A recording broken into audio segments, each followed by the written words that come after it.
नमस्कार देवियों सज्जनों सर प्रिय छात्रों, आप सबका हार्दिक स्वागत है शिक्षा पॉइंट पर। शिक्षा निदेशालय 10th क्लास हिंदी का कार्यपत्रक 25वां कार्यपत्रक है यह। इस कार्यपत्रक में एक बहुत ही प्रेरणाप्रद और प्रकृति के साथ अपने को मिलाना, तादात्म्य भाव स्थापित करना, ये संदेश देता हुआ यह गद्यांश है। अर्थात अपना विस्तार हम कैसे करें, दूसरों की सहायता। प्रकृति हमारे लिए सब कुछ उपलब्ध कराती है, वह भी निःशुल्क। हमारे लालन पोषण पालन के लिए, हमारी सुख सुविधाओं के लिए सारे साधन जुटाने का कार्य हमारी प्रकृति करती है, हमारे लिए निःशुल्क और निस्वार्थ भाव से। इस भाव को हम मानव आज भूल गए।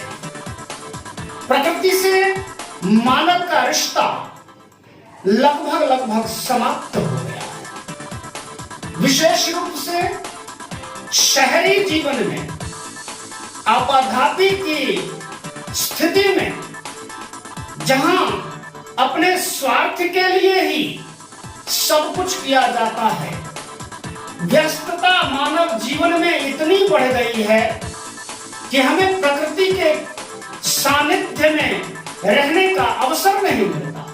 हम प्रकृति को नजदीक से देखने की चेष्टा नहीं कर पाते। आज मानव जीवन की यही स्थिति है। लेकिन इस गद्यांश में, ये जो गद्यांश दिया गया है, इस गद्यांश में ये संदेश है कि हम निस्वार्थ भाव से, उपकार करने के भाव से प्रकृति को अपनाएं, उसके पास रहें, उसे जानें, उसे समझें। जैसे प्रकृति निस्वार्थ भाव से मानव मात्र ही नहीं, जड़ चेतन दो प्रकार के जीव हैं इस प्रकृति पर, प्रकृति में दोनों का उपकार करती है। इसी तरह से मानव को भी सबका उपकार करना चाहिए। आज हम दूर हो रहे हैं, दूर होते हुए भी हम समय निकाल सकते हैं प्रकृति के लिए। प्रकृति की गोद में, प्रकृति के सानिध्य में, प्राकृतिक दृश्यों का, वनों, उपवनों, नदियों, झरनों, पहाड़ों, समतल मैदानों, खेत खलिहानों, कृषि फसलों को निहार सकते हैं कुछ समय निकाल करके। ऐसा करने से मन में ये भाव आता है कि हम दूसरों की सहायता कैसे कर सकते हैं। इन्हीं सब संदेशों से ओतप्रोत है यह गद्यांश। गद्यांश को मैं पढ़ूंगा नहीं, यही कुछ भाव है इस गद्यांश के अंदर। हमें प्रकृति को स्वीकार करना चाहिए। मानव प्रकृति, मानव नेचर ऐसा होना चाहिए जहां हम इस नेचर से, पूरी कायनात से कुछ शिक्षा प्राप्त कर सकें। यही संदेश देता हुआ यह गद्यांश है। इस पर आधारित कुछ एक प्रश्न है, उन प्रश्नों के उत्तर आपको लिखने हैं। देखिए, पहला प्रश्न है इसमें, प्रकृति हमारे पालन पोषण, सुरक्षा और संवर्धन के लिए साधन क्यों जुटाती है? इसका सही उत्तर ख है, क्योंकि प्रकृति स्वयं हमें उपहार के रूप में ग्रहण और स्वीकार करती है। जैसे प्रकृति मानव मात्र को, प्राणी मात्र को उपहार समझती है, उसको स्वीकारती है, उसको अपनी गोद में शरण दे देती है, उसके लिए तमाम साधन संपन्नता मुहैया कराती है, तो उसी प्रकार मनुष्य को भी करना चाहिए। दूसरा प्रश्न है, प्रकृति में दो प्रकार के प्राणी कौन कौन से हैं? तो दो प्रकार के प्राणी हैं, इसका सही विकल्प है घ, जड़ और चेतन। दो प्रकार के प्राणी हैं प्रकृति में। इसके बाद तीसरा प्रश्न है, प्रकृति से हमें क्या सीखना चाहिए? तो इसका सही उत्तर है क, प्रकृति से हमें निस्वार्थ सेवा हेतु तत्पर रहना, ये सीखना चाहिए। चौथा प्रश्न है, उपहार शब्द में कौन सा उपसर्ग है? इसका सही विकल्प है ग, उप। उपहार में उपसर्ग है। पांचवा प्रश्न है, गद्यांश का उपयुक्त शीर्षक क्या होगा? तो आत्मविस्तार ख, इसका सही उत्तर है आत्मविस्तार। जैसे प्रकृति फैली हुई है, मनुष्य को भी अपना नेचर, अपनी प्रकृति, अपना स्वभाव, अपना सेवा भाव विस्तृत करना चाहिए।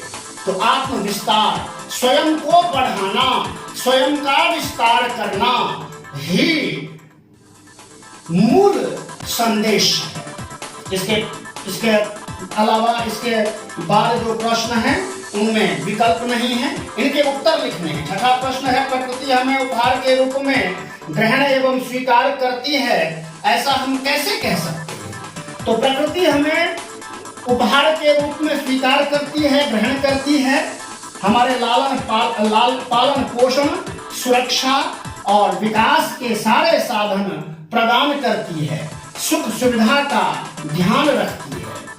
विशेष बात है, हमारी सारी साधन संपन्नता जो है मानव के पास, वो प्रकृति प्रदत्त अधिक है, मानव निर्मित कम है। वैसे तो आज मानव निर्मित सुख सुविधाएं अधिक हैं, लेकिन जो कुछ भी है वो इस प्रकृति में ही है। प्रकृति में ही उपलब्ध साधनों को मानव ने अपने अपने तरीके से ज्ञान विज्ञान और टेक्नोलॉजी के सहारे अलग अलग रूपों में रूपांतरित किया है और उसका फायदा प्राप्त कर रहा है। सातवां प्रश्न है, प्रकृति के प्रति हमारा भाव कैसा होना चाहिए एवं वह भाव हम कैसे प्रदर्शित कर सकते हैं? अपने मित्रों से चर्चा करके लिखिए। तो प्रकृति से हमारा प्रेम का भाव होना चाहिए। ये जो अलगाव का, विरक्ति का भाव हो गया है, इसको मिटा करके प्रकृति से हमारा प्रेम का रिश्ता होना चाहिए, प्रेम का संबंध होना चाहिए। इसे हम कैसे प्रदर्शित कर सकते हैं? तो इसे हम प्रकृति को निहार कर, देख कर, उसके उपादानों को, उसकी देन को, उसके जितने भी उसकी रचनाएं हैं, उन सबको जानकर, समझकर और दूसरों की सेवा सहायता करके हम प्रकृति के प्रति अपना प्रेम प्रदर्शित कर सकते हैं और प्रकृति से नजदीक हो सकते हैं, प्रकृति के पास हो सकते हैं। ये सभी प्रश्नों के उत्तर। और आठवां प्रश्न है, गतिविधि प्रकृति के से साक्षात्कार के अभाव में हमारी प्रकृति जन्य नहीं है। तो हमारी प्रकृति कैसी है जो अपने स्वभाव में नहीं है? अपने शिक्षकों और मित्रों से चर्चा करके देखिए। तो प्रकृति से हमारी जो प्रकृति, हमारा जो स्वभाव हो गया है, वो वैज्ञानिक स्वभाव है। विज्ञान ने जो वरदान दिए हैं, जो साधन संपन्नता दी है, हम और जो तकनीकी, जो मशीनें हैं, उन मशीनों में हम उलझ गए हैं। ये हमारा स्वभाव बन गया है। जबकि प्रकृति के पास रहना, प्रकृति का संरक्षण करना, पेड़ पौधों, झरनों, पहाड़ों, नदियों, सबकी स्वच्छता और सुरक्षा का ध्यान रखना, ये हमारा कर्तव्य होना चाहिए, ये हमारी प्रकृति होनी चाहिए, ये हमारा स्वभाव होना चाहिए। इतना सब मैंने बताया आपको। आप भी चर्चा करें, सोच विचार करें और इस गतिविधि से संबंधित प्रश्न के उत्तर लिखें। सभी प्रश्नों के उत्तर डिस्क्रिप्शन बॉक्स के अंदर आपको मिल जाएंगे, वहां से भी नोट कर सकते हैं और यहाँ से भी आप नोट कर सकते हैं वीडियो को देखते हुए। और आपके समक्ष कार्य पत्रक भी है पूरा का पूरा, उसको भी देख सकते हैं, प्रश्न देख सकते हैं। पढ़िए, लिखिए, समझिए, प्रकृति से नाता जोड़िए और चैनल को सब्सक्राइब भी कर दीजिए। ये बिल्कुल मुफ्त है, इसमें कोई पैसा नहीं लगता। लाल बटन है चैनल का, आप जब वीडियो देखते हो तो आपके वीडियो के बिल्कुल राइट हैंड साइड में लाल लाल अक्षरों में लिखा है सब्सक्राइब कीजिए, बेल आइकन को भी दबाइए। प्रसन्न रहिए। धन्यवाद, नमस्कार, जय हिंद, जय भारत, जय भारत।